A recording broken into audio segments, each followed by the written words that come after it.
অনুভব করে? প্রেম হচ্ছে স্বর্গীয়।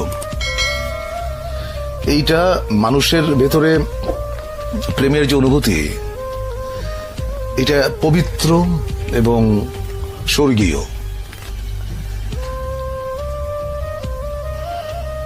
প্রেমের চাইতে ভালো বিষয় মানব ইতিহাসে নাই। আমি শুধু মানুষের প্রেমের কথা বলছি না। একটা মানুষ একটা বৃক্ষের সঙ্গে প্রেম করতে পারে, একটা মানুষ তার বাসার জানালার পাশে যে গাছটি আছে সেখানে যারা দোয়েল পাখি বসে, সে তারও প্রেমে পড়তে পারে, তাই না? সাধারণত আমরা প্রেম বলতে বুঝি খুব ছোট্ট কথা, সেটা হচ্ছে যে একটা ছেলে একটা মেয়ে। ব্যাপারটা কিন্তু সেরকম না, তাই না? ধরো যেমন আমাদের প্রফেট